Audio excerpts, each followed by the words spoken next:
Bismillahirrahmanirrahim. Assalamualaikum warahmatullahi wabarakatuh. Alhamdulillah. Alhamdulillahilladzi arsala rasulahu bil huda wa dinil haqq liyudhhirahu 'ala ad-dini kullih wa kafa billahi shahida. Asyhadu an la ilaha illallah wahdahu la syarika lah. وأشهد أن نبينا محمدا عبده ورسوله اللهم صل وسلم وبارك على النبي الكريم والرسول العظيم نبينا ومولانا محمد وعلى آله وأصحابه وأتباعه وأنصاره إلى يوم الدين وسلم تسليما كثيرا. Bapak-bapak, ibu-ibu, jamaah salat subuh Masjid Raya Asmaul Husna kami muliakan, berkhusus segenap pengurus Masjid Raya, segenap pengurus Masjid Raya Asmaul Husna yang kami hormati. Puji syukur kehadirat Allah SWT atas segala limpahan karunia nikmat kepada kita semuanya. Salawat dan salam kepada baginda Nabi besar Nabi Muhammad sallallahu alaihi wasallam. Bapak Ibu yang muliakan, pada pagi hari ini kita berniat iktikaf di tempat ini. Semoga duduk kita di tempat ini dan semenjak kepergian kita, keberangkatan kita dari tempat kita masing-masing dan kembali nanti ke tempat kita masing-masing, semoga semua langkahnya dan duduk kita sampai kembalinya dijadikan oleh Allah sebagai catatan amal kebaikan di sisinya nanti. Amin ya rabbal alamin. Bapak Ibu memuliakan, kajian kita lanjutan pada hari ini, pertemuan keempat dari kajian kitab Asy-Syama'il Al-Muhammadiyah. Syama'il Muhammadiyah. Kalau kami menerjemahkan kata Syama'il Muhammadiyah itu kepribadian daripada Nabi Muhammad sallallahu alaihi wasallam. Jadi meskipun ini bagian daripada sirah nabawiyah, tetapi ini sebenarnya tidak secara spesifik bicara tentang sirah nabawiyah. Karena kita lama mungkin mengkaji sirah nabawiyah bertahun-tahun sehingga yang lekat kalau kajian saya ini kajian sirah nabawiyah.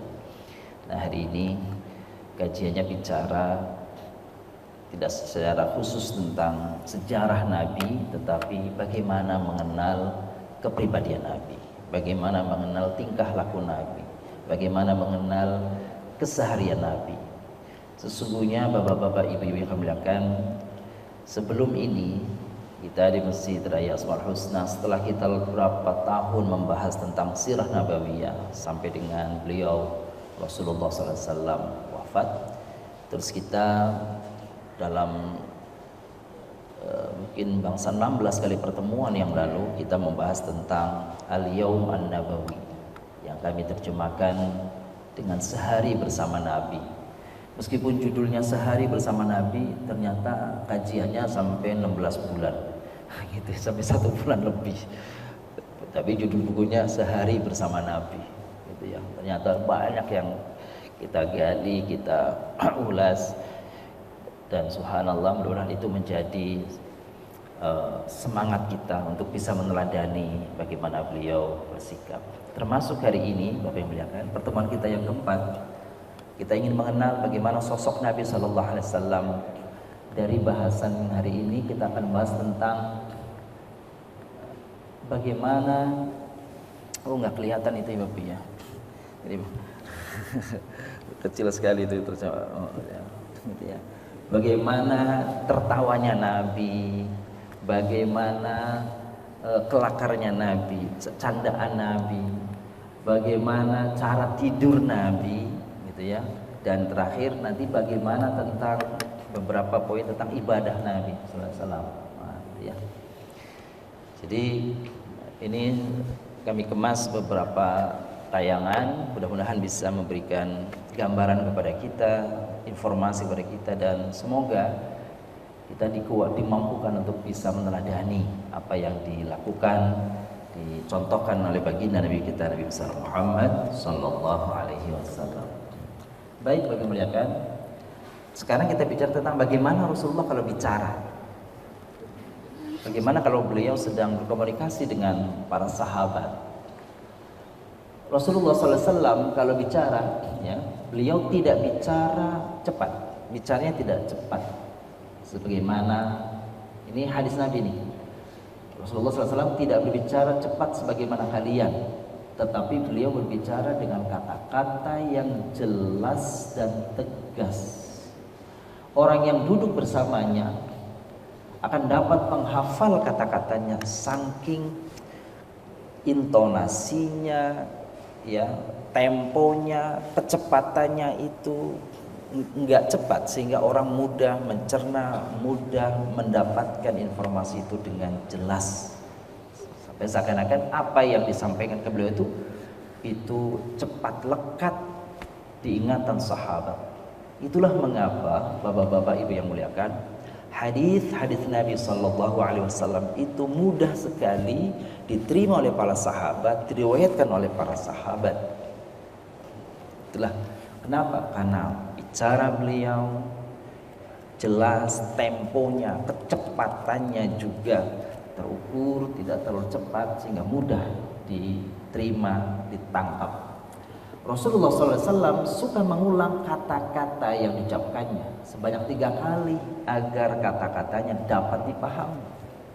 Jadi ternyata yang kita dapatkan dari berbagai informasi, bukan hanya ketika berdoa beliau mengulang-ulang kalimatnya, tetapi ternyata di dalam berucap juga seringkali informasi dari beliau itu diulang 3 kali agar dapat diterima, dicerna dengan baik.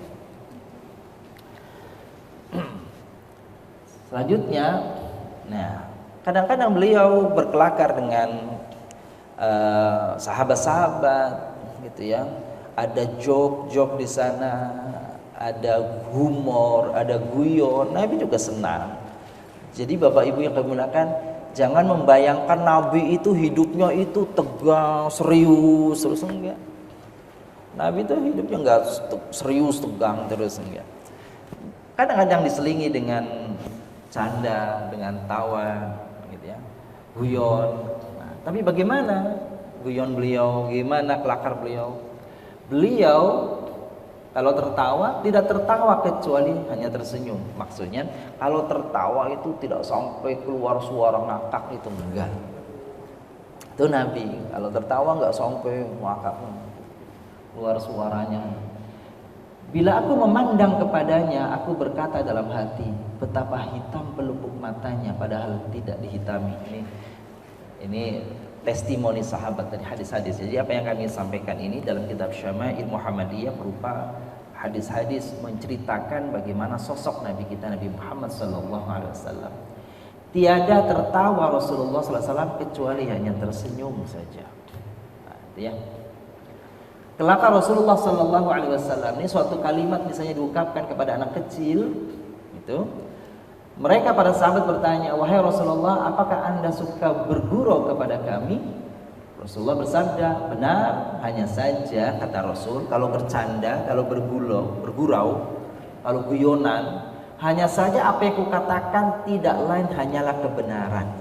Jadi Nabi kalau bercanda, kata-kata yang keluar dalam candaannya tidak mengandung dusta, tidak mengandung cemoohan, tidak mengandung hinaan, tidak mengandung ejekan, gitu tuh. Sesungguhnya Rasulullah SAW bergaul akrab dengan kami nih, kata para sahabat, sehingga beliau bersabda kepada anakku, kepada adikku yang masih kecil, wahai Abu Umair, Abu Umair bapaknya Umair, ya, Bapak Umair, apa yang dapat dikerjakan oleh burung sekecil ini? Gitu. Nah, jadi nama burungnya itu Sumair. Ya Abu Umair, ma fa'ala Sumair. Itu dalam candanya saja itu bernilai puitis kan gitu. Kepada anak kecil juga Rasulullah sallallahu alaihi wasallam bersabda, bercanda. Ini testimoni lain hadis Nabi sallallahu alaihi wasallam bagaimana beliau ketika bercanda nih. Bagaimana sikap beliau bercanda? Bagaimana sikap Nabi ketika tertawa? Inni la'alamu akhir ahli al-jannati dukhulal jannah wa akhir ahli an-nari khurujaha minha. Ya. Aku mengetahui, ini sabda Nabi. Aku mengetahui orang yang paling terakhir masuk surga, dan aku pun mengetahui orang yang paling terakhir keluar dari neraka dari umatku. Rajulun yu'ta bihi yaumal qiyamati fayuqal a'ridu alaihi sighara dhunubih. Maka terakhir daripada kepada orang yang masuk ya, dalam neraka tadi dikatakan, tampakkan kepada mereka dosa-dosa yang kecilnya. Fatu'rad alaihi wa yukhabba anhu kibaruha. Ya. Lalu dikatakan, maka ditampakkan kepadanya dosa-dosa kecilnya, sedangkan dosa-dosa besarnya disembunyikan. Fayuqal alimtu yawma kadza wa kadza kadza wa kadza wa huwa muqirun la yunkir wa huwa mushfiqu minal kibar. Jadi seorang ketika ditanya, ayo tunjukkan dalam hari hisab ini, tunjukkan dosa-dosamu, maka si hamba tadi menunjukkan dosa-dosanya. Dia tunjukkan dosa-dosa kecilnya, sedangkan dosa-dosa besarnya disembunyikan. Maka dikatakan kepadanya, Allah mengatakan, aku tahu pada tanggal ini, hari ini, jam ini, di tempat ini, sama ini engkau melakukan dosa besar ini. Itu tuh. Maka ketika dikatakan begitu, orang tersebut mengatakan, benar, aku tidak mengingkarinya. Muqirun wa la yunkir wa musyfiqun minal kibar. Dia takut kalau disampaikan, ditunjukkan dosa besarnya. Fa yuqal u'tuhu makana kulli sayyidin amalaha hasanah. Maka saking takutnya seperti ini dengan rahmat Allah kepada orang ini, Allah berikan rahmatnya, maka Allah perintahkan kepada malaikat, u'tuhu makana kulli sayyidin amilaha hasanatan.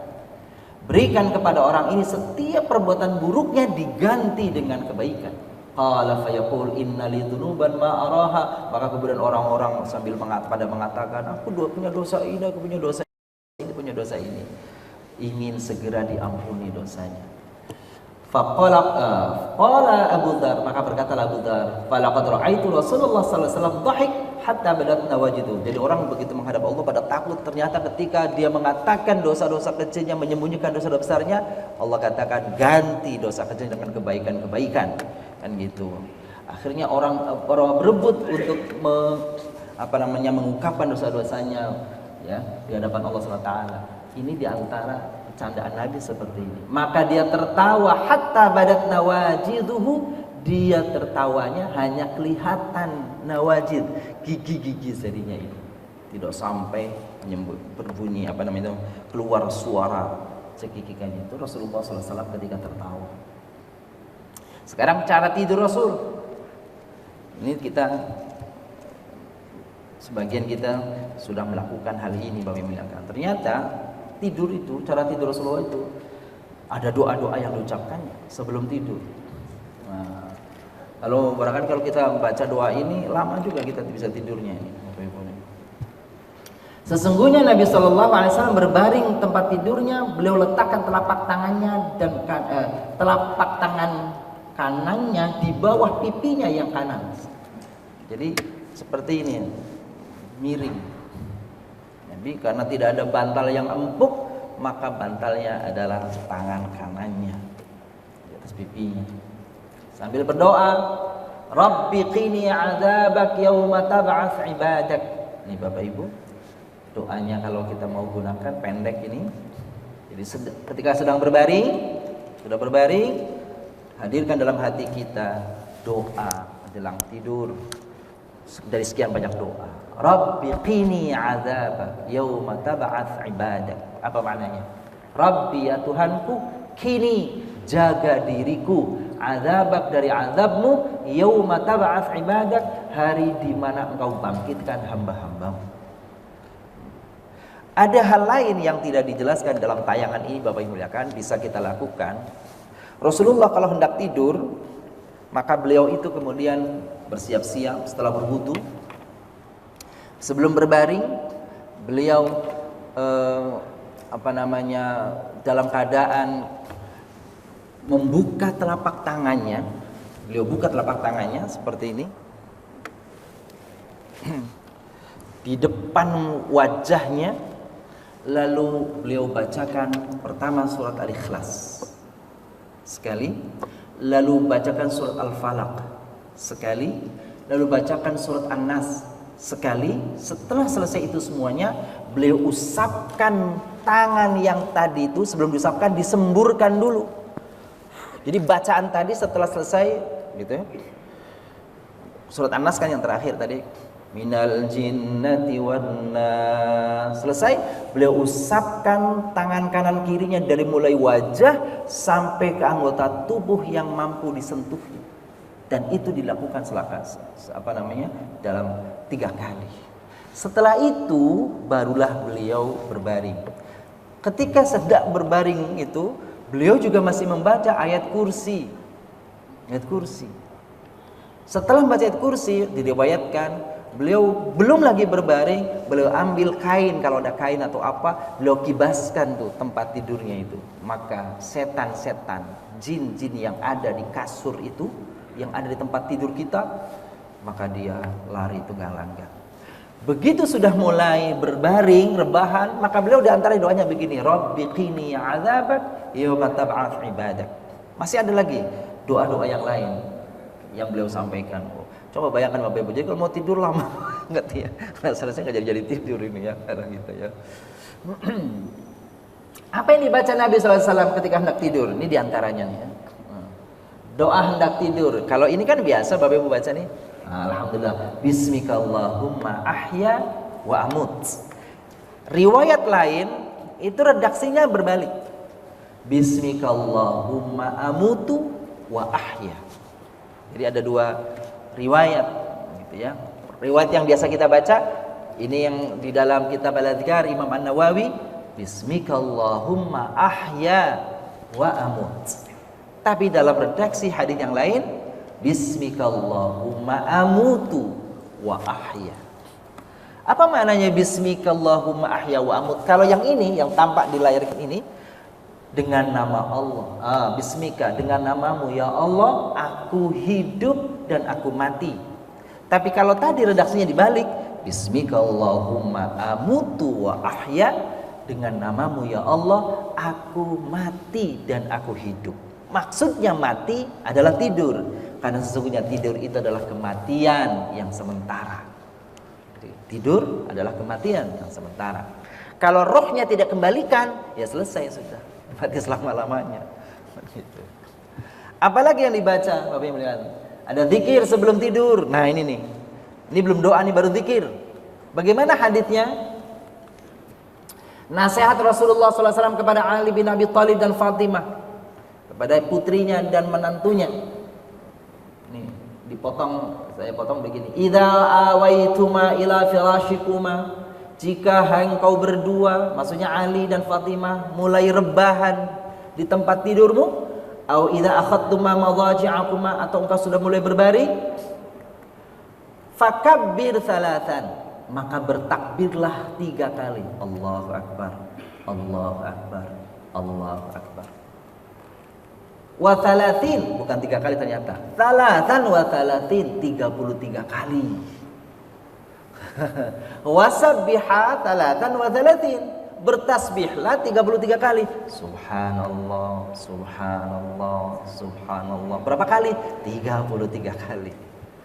Wahmada thalathan wa thalathin, bertahmidlah engkau berdua sebanyak 33 kali. Jadi persis setelah habis kita kayak sholat tadi. Kalau ini coba dibalik, takbir dulu 33 kali, tasbih dulu 33 kali, tahmid 33 kali. Coba bayangkan Bapak Ibu, mau tidur kayak gini. Jadi lama kalau gitu ya. Nah, paling tidak dari apa yang kami sampaikan ini Bapak Ibu muliakan adalah bagian-bagian yang kita bisa kita lakukan. Tadi misalkan ini dia nih, bismikallahumma ahya wa bismika amut.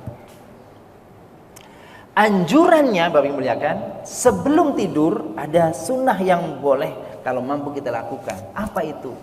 Berwudu. Berwudu sebelum tidur.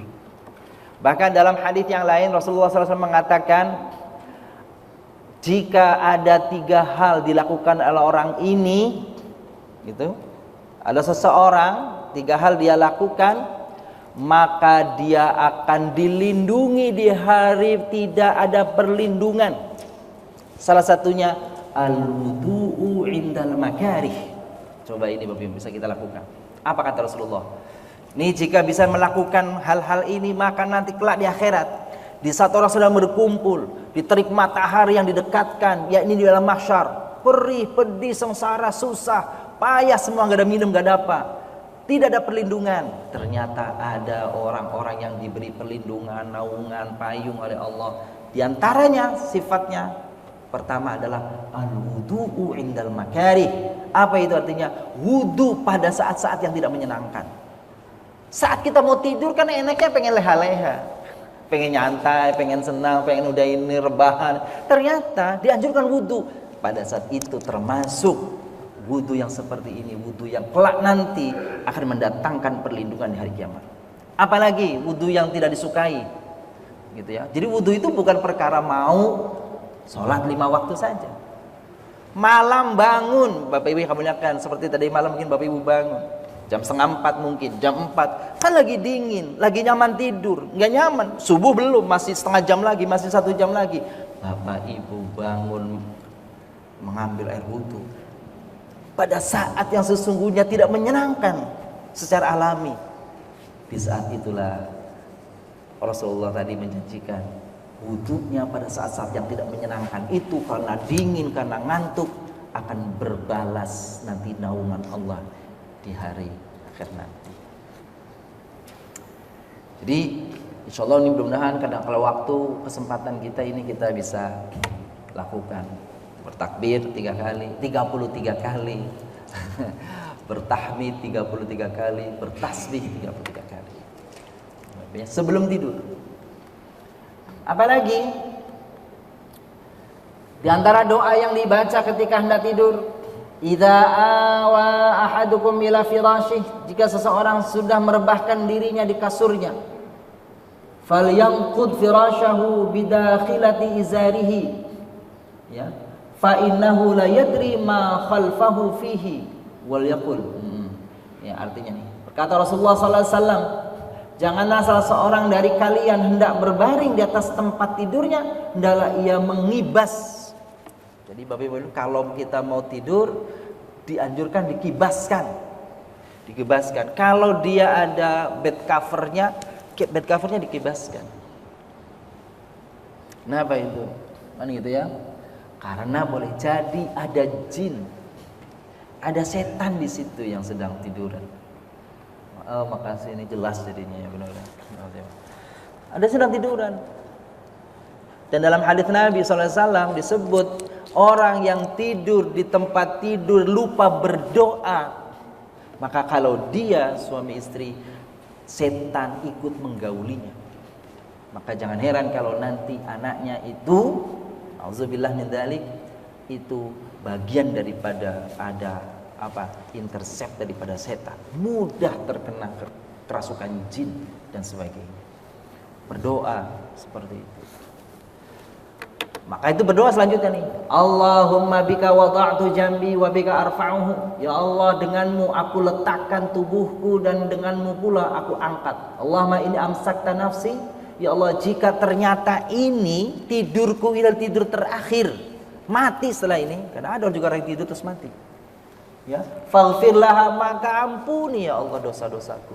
Wa in arsaltaha fahfadha, jika ternyata nanti ya Rasulullah, ya Allah, Engkau biarkan, kembalikan aku hidup kembali, fahfadha bima tahfadhu bi ibadaka salihin, maka Allah jaga dia sebagaimana Engkau jaga orang-orang saleh.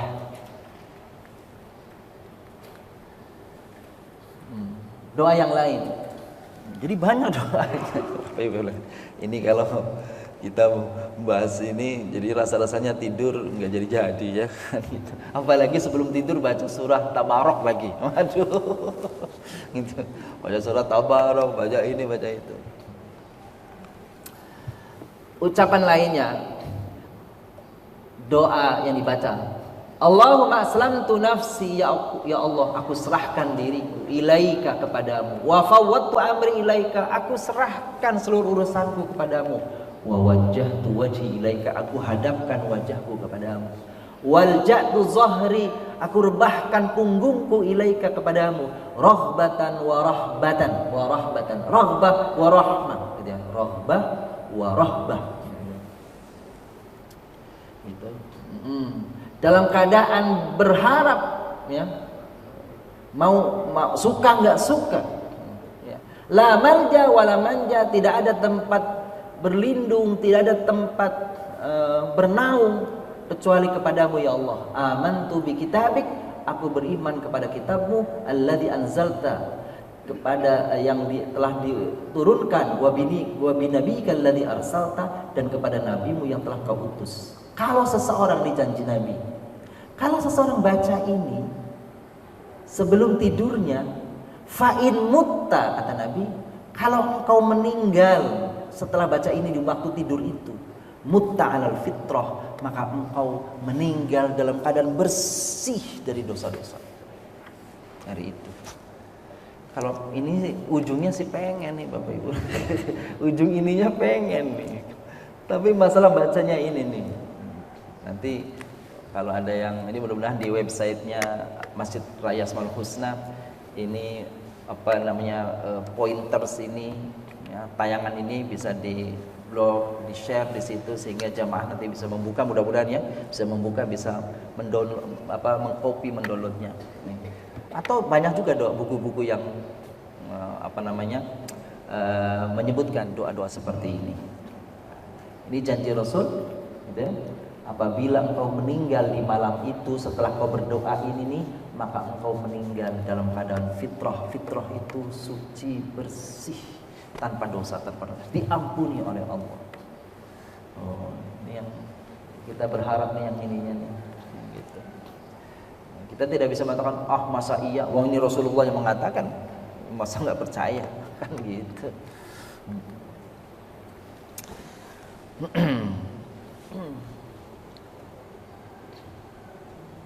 Oh, ini tadi sudah Bapak Ibu, maaf, yang ini sudah ya.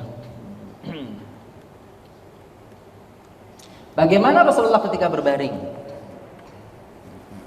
Baringnya Rasulullah bagaimana? Sesungguhnya bila Nabi sallallahu alaihi wasallam istirahat dalam musafirnya di malam hari, beliau berbaring di sebelah kanan, miring sebelah kanan.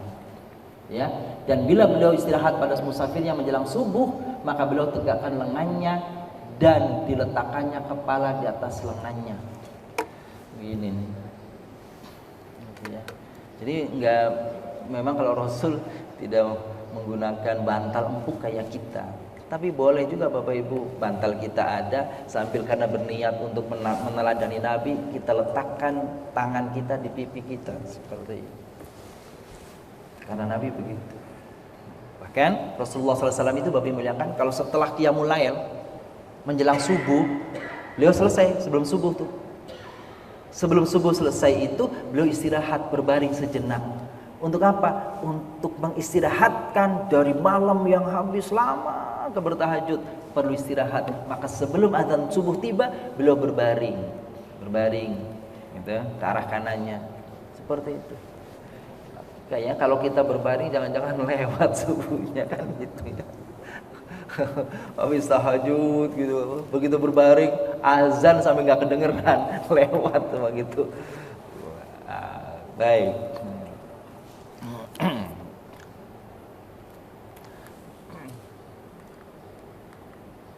Ibadah Nabi SAW ini ada beberapa hal yang bisa kita, ada informasi yang menurut saya mungkin sebagian kita mungkin pernah mendengarnya atau baru mendengarnya hari ini, gitu ya Bapak Ibu. Seringkali kan yang Bapak Ibu tadi karena datang ke sini, di antara Bapak Ibu mungkin agak jauh ke Masjid Raya ini, sehingga nanti begitu datang sudah qomat. Ya, saya belum sempat sholat fajar, sholat sunnah fajar. Padahal janji Rasul, raqatal fajri khairu minad dunya wa ma fiha. 2 rakaat fajar itu lebih baik baginya nilainya di sisi Allah daripada seisi dunia dan seisinya. Sholat fajar itu Bapak Ibu memuliakan, kalau saya baca dari berbagai sumber, itu sebenarnya sholat qobliyah subuh Beliau subuh itu namanya sholat fajar. Sebagian ada mengatakan sholat fajar itu sholat sebelum adzan subuh. Itu memang fajar, tapi fajar itu di bahasa Arab itu fajar itu subuh. Coba Bapak Ibu perhatikan di tempat-tempat ada yang waktu sholat itu, yang Arab itu kan awalnya sebutnya fajar, zuhur, asar, maghrib, isya. Jadi nggak ada kata subuh, karena di Arab itu subuh itu nyebutnya fajar.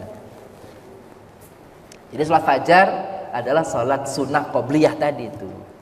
Itu kalau dilakukan Bapak yang muliakan, itu nilainya di sisi Allah bagi orang yang melakukannya itu lebih baik daripada dunia seisinya. Masya Allah. Tapi ternyata begitu, karena kita tidak semuanya dekat dari masjid ini atau di masjid yang lain Bapak Ibu, tiba-tiba kita sampai di masjid itu, ternyata sudah qomat, ya saya belum sholat dong, gimana nih? Nah kita lihat di sini, ada di sini. Rasulullah SAW berdiri sholat sampai bengkak kedua kakinya, sholat sunnah. Kepadanya ditanyakan, mengapa anda membebani diri dengan hal yang demikian? Ini pertanyaan Aisyah radhiyallahu anha.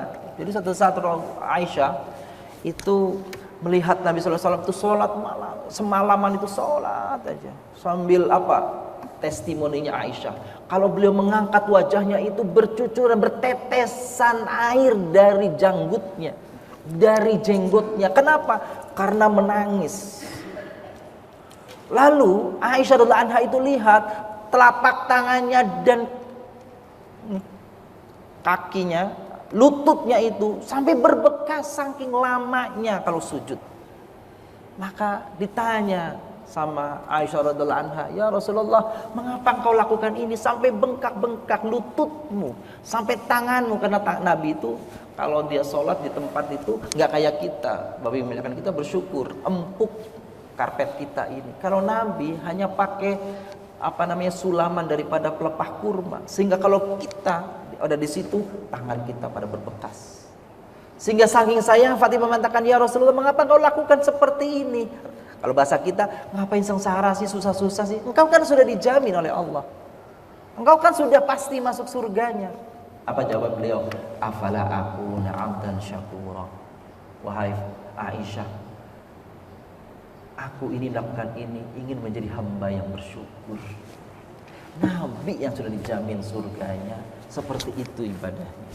Oh kalau kita jauh banget ya, kita Nabi bukan, Rasul bukan, dijamin surga juga enggak.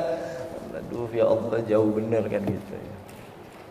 Tapi mudah-mudahan lah kita memahami ini, mengkaji ini, mulai timbul semangat untuk bisa meneladani Nabi sallallahu alaihi wasallam. Bertambah dari apa yang sudah, maksudnya. Saya yakin Bapak Ibu sudah melakukannya, tetapi kita ingin lebih. Jawabannya yang lebih, kualitasnya, kuantitasnya kalau bisa kita lebih. Ya. Ini lanjutannya sebenarnya. Bukankah Allah SWT telah mengampunimu? Mengampuni anda dari segala dosa anda, baik yang terdahulu maupun yang akan datang. Rasulullah bersabda, tidak patutkah saya menjadi hamba Allah yang bersyukur? Ini hadis riwayat Aisyah. Di dalam surat Al-Fatah, Bapak Ibu, surat Al-Fatah gitu ya. Inna fatahna laka fatham mubina. Ini ayat selanjutnya. Liyaghfira lakallahu ma taqaddama min dzambika wa ma ta'akhkhar. Ini berlaku hanya untuk Nabi, nggak berlaku untuk kita. Apa maknanya? Liyaghfir lakallah, agar Allah mengampuni dosa-dosamu, ma taqaddam, yang sudah berlalu, wa ma ta'akhkhar, dan dosa-dosa yang akan datang sebelum dilakukan Nabi udah diampuni dosanya. Tidak ada jaminan bagi kita Bapak Ibu. Kalau dosa yang berlalu kita bertaubat, kita mohon ampun, semoga itu diampuni oleh Allah. Tetapi dosa yang akan datang tidak ada jaminan kalau kita. Tapi kalau Nabi, jelas Allah firmankan dalam surat Al-Fatah ayat kedua. Wa yutimma ni'matahu 'alaika wa yahdika siratan mustaqima, dan seterusnya dan seterusnya. Kita lanjutkan. Rasulullah SAW kalau sholat malam, Bapak muliakan, ini bisa kita teladani, bisa kita contoh. Sesungguhnya Rasulullah SAW melaksanakan sholat malam hari 11 rakaat. Beliau lakukan sholat witir ganjil 1 rakaat. Apabila beliau selesai melakukan sholat, beliau berbaring dengan lambung kanannya di sebelah bawah. Gitu ya, kayak tadi tuh. Jadi berbaring 11 rakaat Rasulullah itu, kata Aisyah, aku menyaksikan Rasulullah sholat 11 rakaat di Ramadan dan di luar Ramadan. Tapi itu hadisnya jangan berhenti di situ harusnya. Masih ada lanjutan hadisnya itu. Wala tas'al an husnihinna wa an tulihinna atau kama qala. Apa artinya? Tapi jangan kau tanya bagus bacaannya dan panjang bacaannya. Bapak Ibu mengatakan Nabi 11 rakaat dari mulai pertengahan malam sampai menjelang akhir subuh. 11 rakaatnya begitu. Berjam-jam. Kalau kita 11 rakaat sejam nyampe enggak ya? Gitu ya. Tapi andai pun begitu Bapak muliakan, Nabi itu kalau ditanya oleh sahabatnya Rasulullah, kalau kami laksanakan sholat apa yang dibaca? Mesti Nabi mengatakan apa itu? Bacalah rakaat pertama kul ya, rakaat kedua kulhu. Tuh begitu tuh. Artinya apa itu? Nabi itu selalu memberikan kepada sahabat itu yang ringan, yang mudah, yang gampang. Tapi untuk dirinya sendiri, maka beliau lakukan yang mampu yang beliau lakukan. Suatu kali sahabat Mu'adz bin Jabal, sahabat muda Mu'adz bin Jabal, ya, ini anak yang saleh, pemuda yang saleh, ya, gigih, bahkan pernah pernah dijadikan panglima perang yang di belakangnya sahabat-sahabat senior, dia tampil di depan.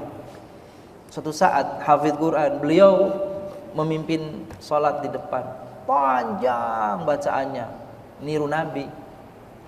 Begitu selesai sholat, diadukan nih apa yang dilakukan oleh Mu'adz ini kepada Nabi SAW. Ya Rasulullah, Mu'adz baca ayatnya panjang benar. Kalau bapak-bapak yang udah sepuh, udah senior, sampai bergedek tuh, lutut kakinya gemeter saking panjangnya.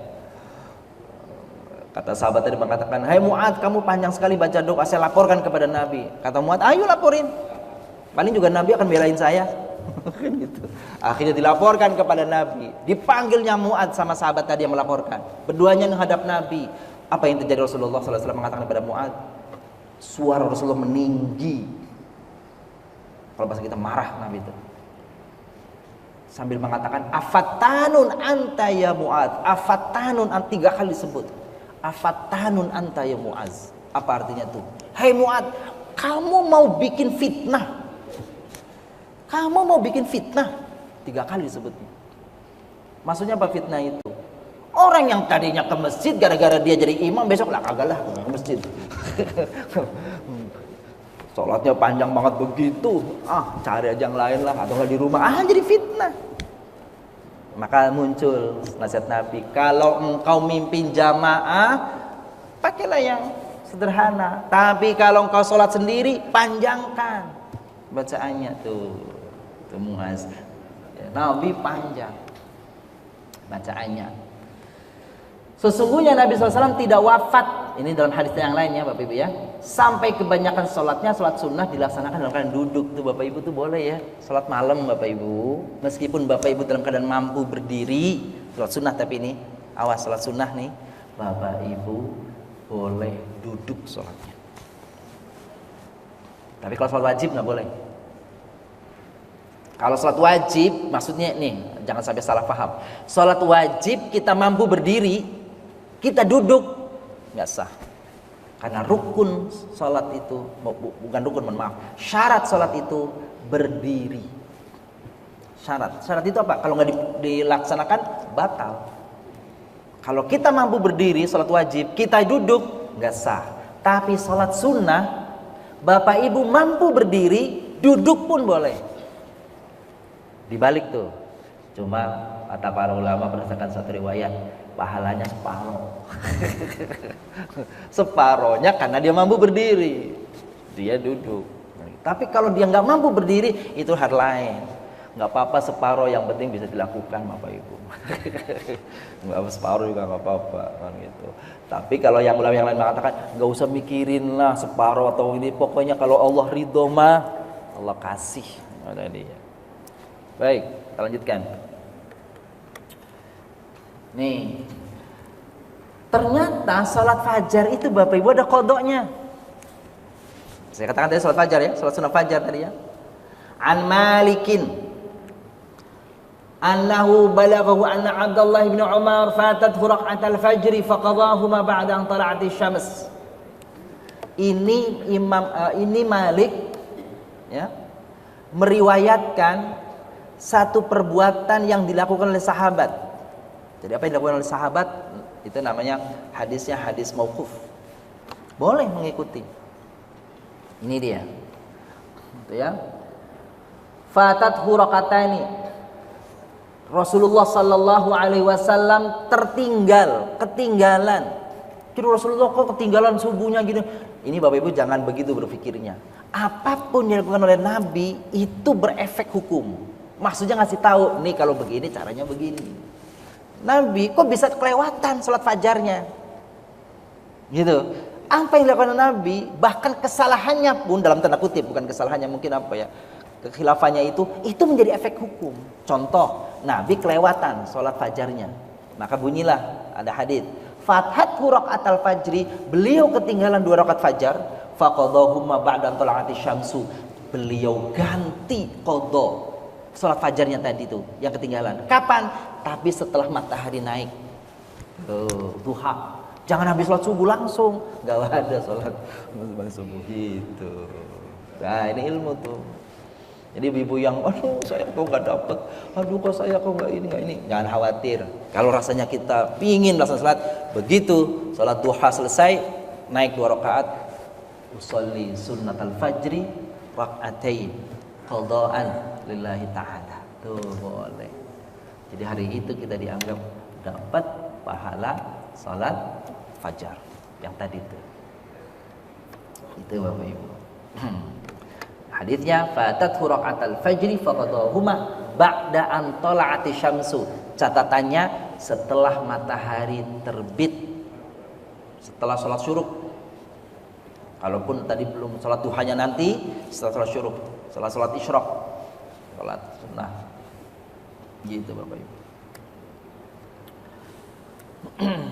Rasulullah sholat sunnah Rasulullah.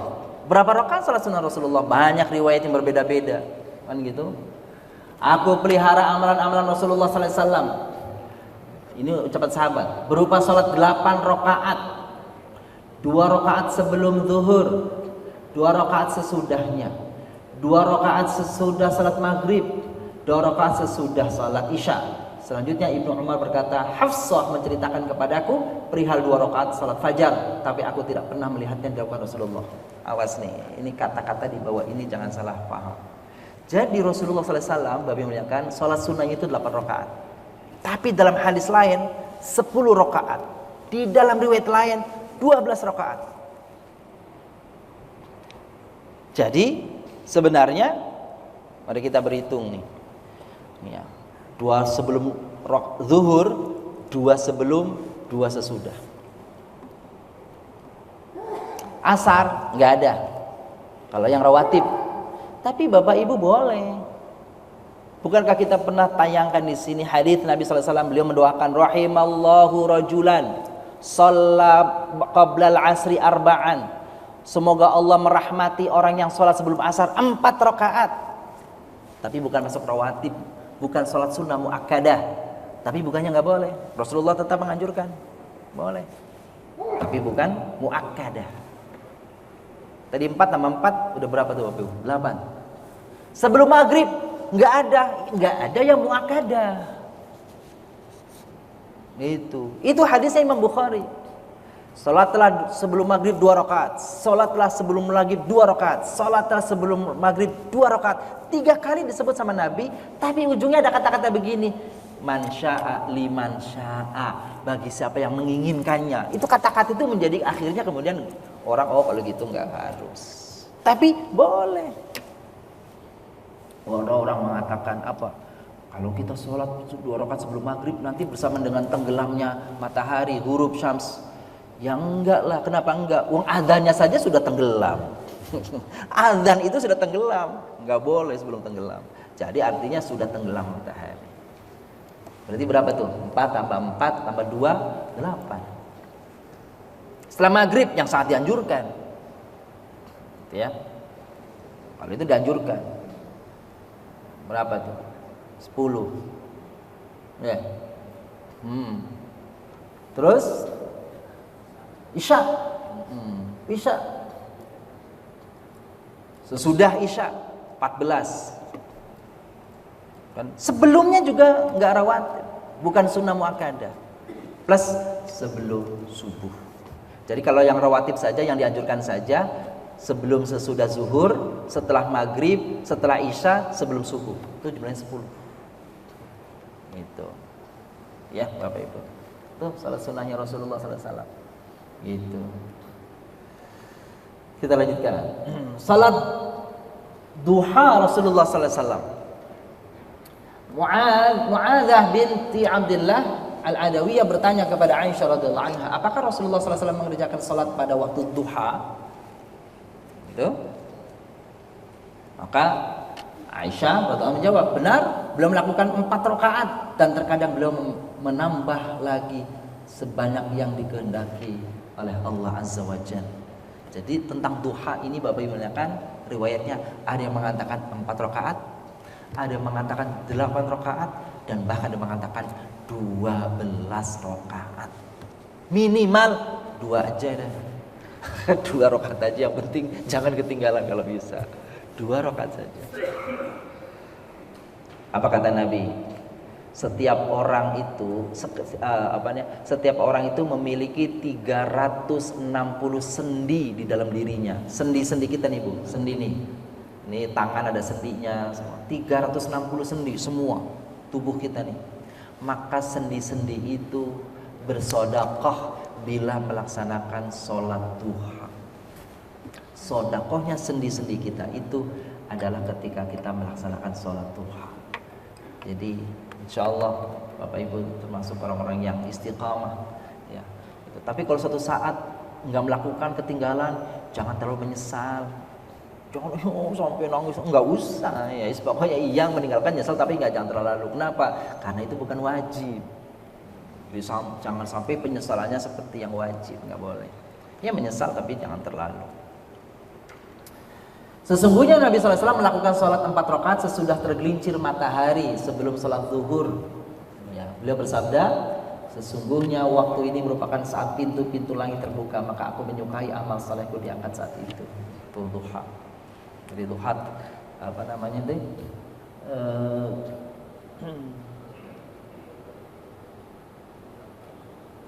Sebelum tergelincir, 4 rakaat sebelum tergelincir matahari. Setelah tergelincir. Jadi ini maksudnya Bapak Ibu muliakan, sholat sunnah. Kalau ini bukan duha ya. Sholat sunnah 4 rakaat sebelum zuhur. Setelah azan kan tergelincir tuh zuhur, berarti sholat sunnahnya 4 rakaat. Lalu sholat zuhur. Nah gitu. Jadi ini riwayat menyatakan sebelum zuhur 4 rakaat. Kita biasanya 2 rakaat, 2 rakaat. Iya, jadi boleh 4 rakaat. Karena waktu ini, waktu zuhur itu, setelah zuhur itu, pintu langit terbuka, maka aku menyukai amal solehku diangkat saat itu. Itu Bapak Ibu yang muliakan. Baik, ini terakhir tayangan kita hari ini. Bapak yang muliakan, tadi hadis tadi kan tadi dibilang Rasulullah, kata Ibnu Abbas, saya nggak melihat Rasulullah sholat fajar sebelum subuh. Aku bertanya kepada Rasulullah SAW tentang sholat di rumah dan sholat di masjid.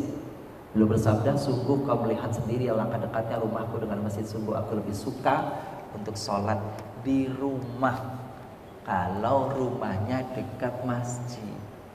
Tuh Bapak Ibu. Jadi tadi Ibnu Abbas tadi nggak melihat Rasulullah di masjid itu karena Rasulullah sholatnya di rumah. Karena rumah Rasul begitu keluar dari pintu udah masjid. Kan gitu. Kalau sholat sunnahnya di masjid, sholat sunnah tahiyatul masjid. Ini dianjurkan bagi orang yang rumahnya dengan masjid dekat. Ada hadis Nabi yang lain mengatakan, afdolu sholatil mar'i fi baitihi ilal maktubah. Itu apa namanya dalilnya, argumennya itu.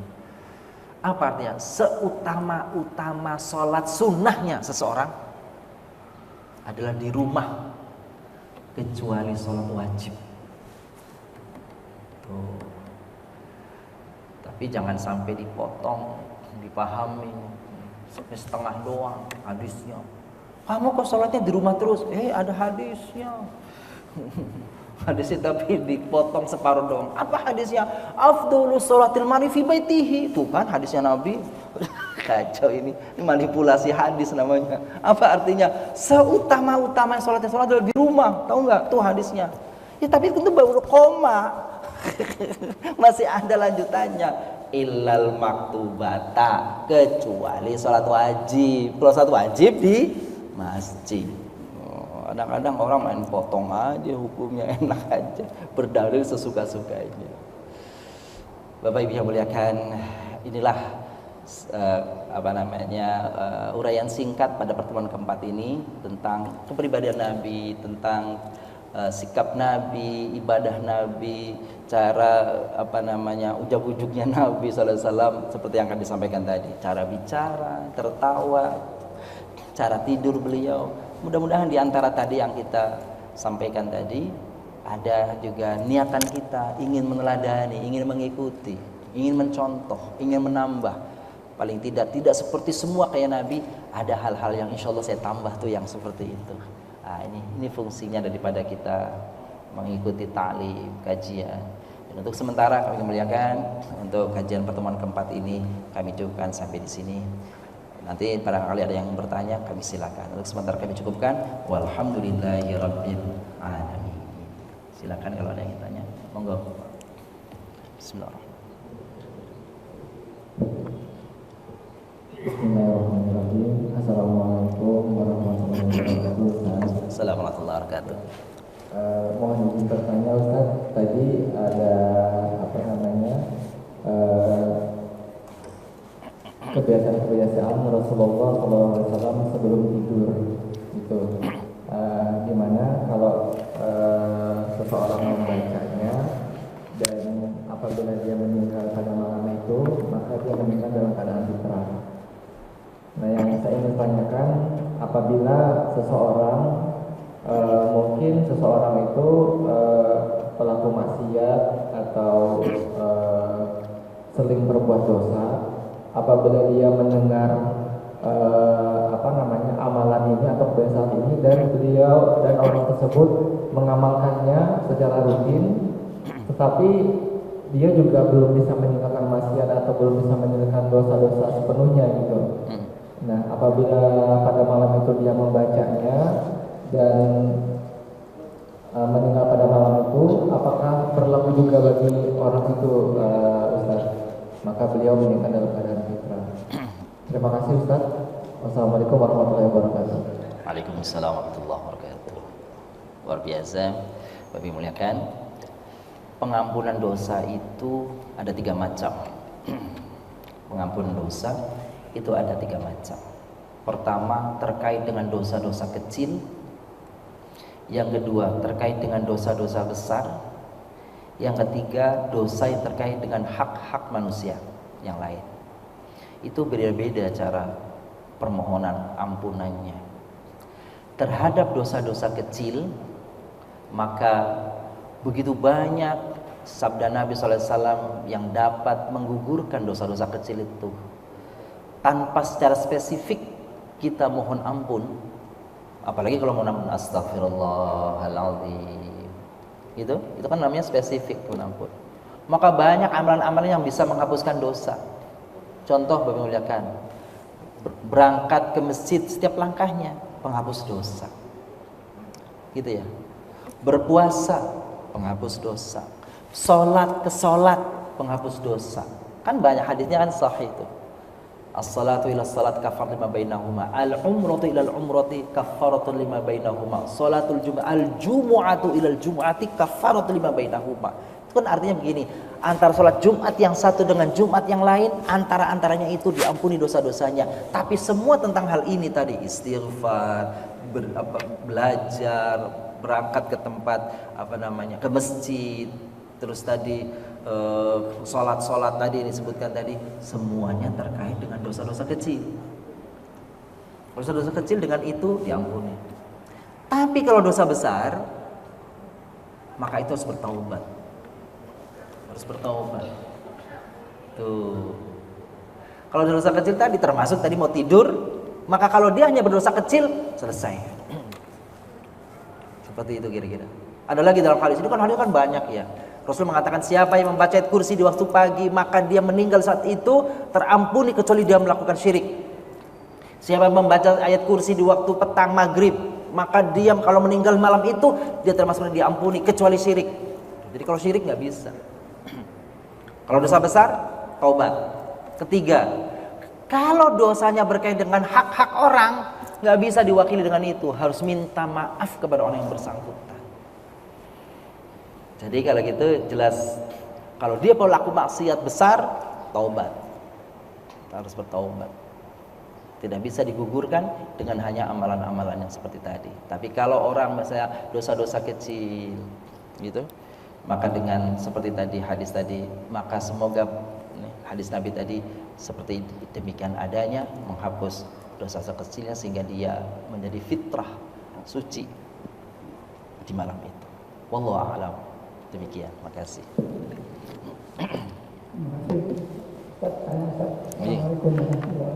Waalaikumsalam warahmatullahi wabarakatuh. Kadang kita melihat bahwa sholat maghrib itu sebelum maghrib suka ada sholat sunnah. Itu tidak dimasukkan dalam kategori sholat maghrib, sholat maghrib. Itu doa niatnya apa? Kalau bukan sholat rawatib sunnah maghrib. Karena di antara azan dan qomat itu ada sholat.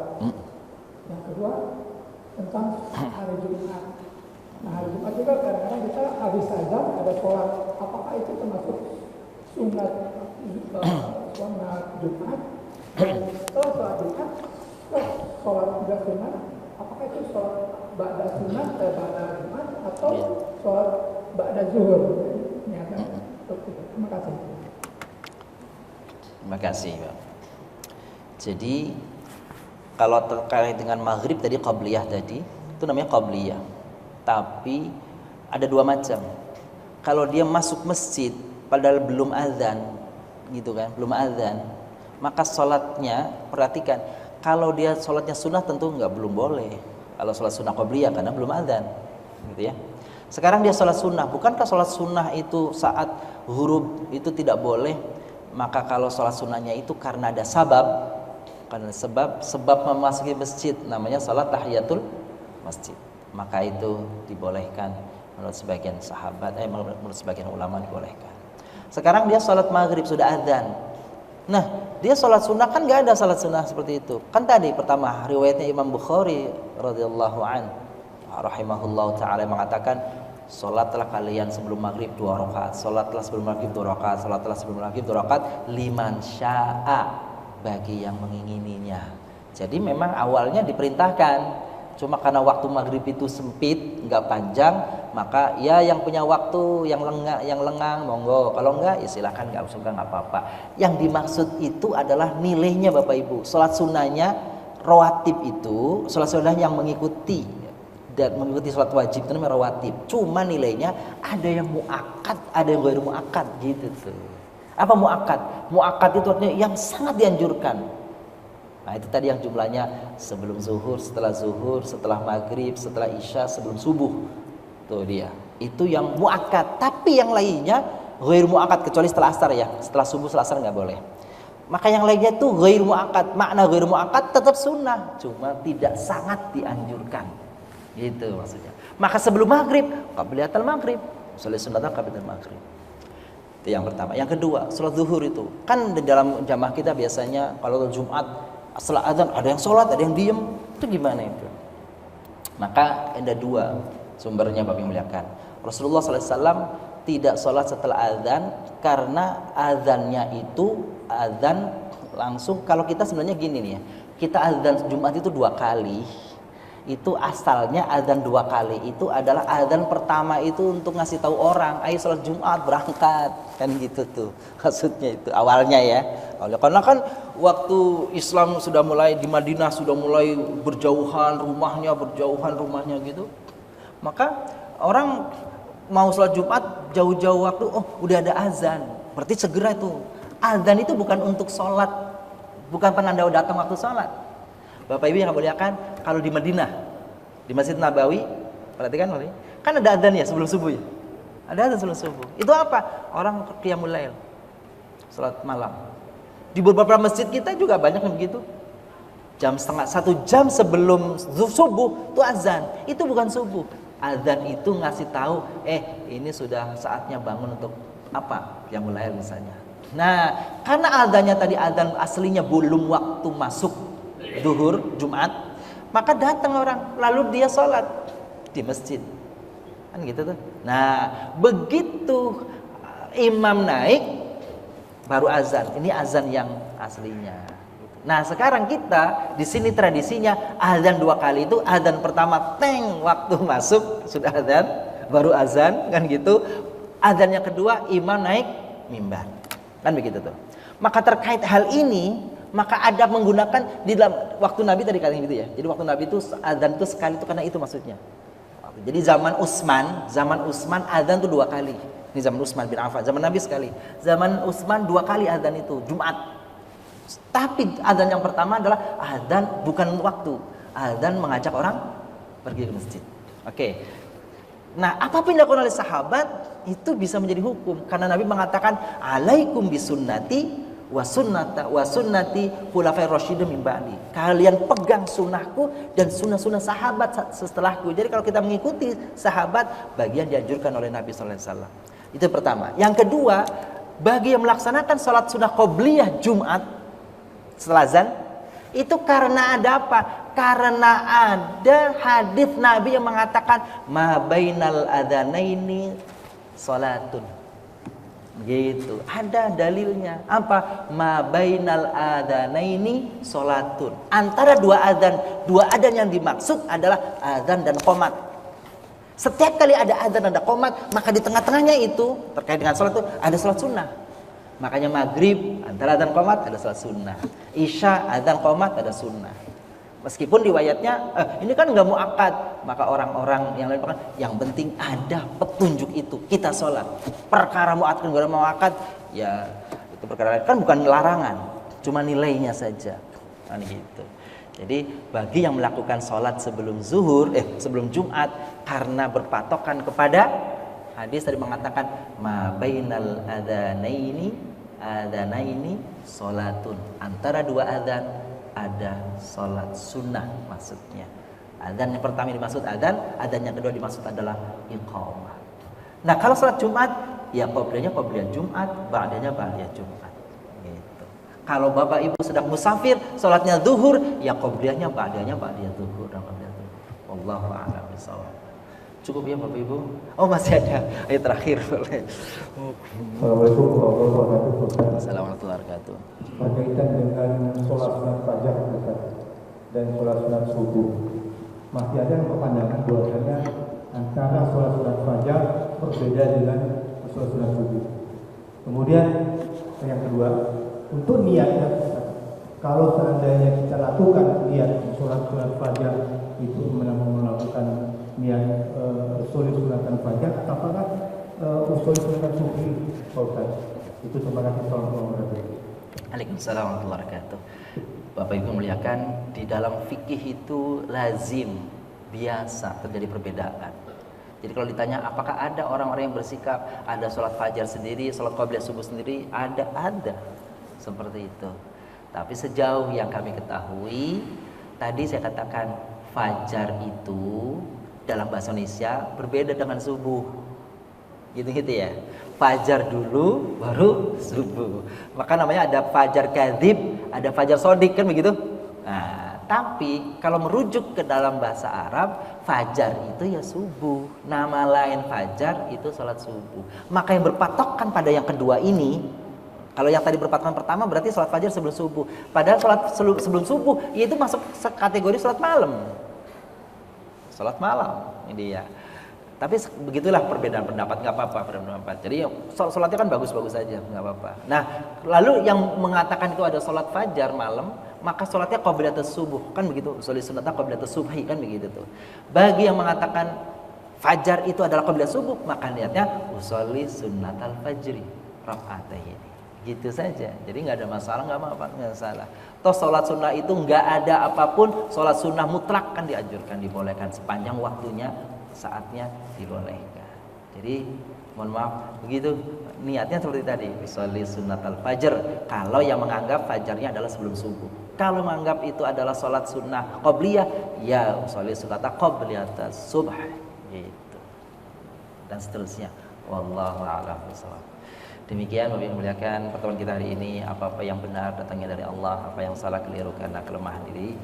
Dan mari kita akhiri pertemuan kita di pagi hari ini bersama-sama dengan membaca kafaratul majlis. Subhanakallahumma bihamdik asyhadu an la ilaha illa anta astaghfiruka wa atubu ilaik. Mohon maaf. Assalamualaikum warahmatullahi wabarakatuh.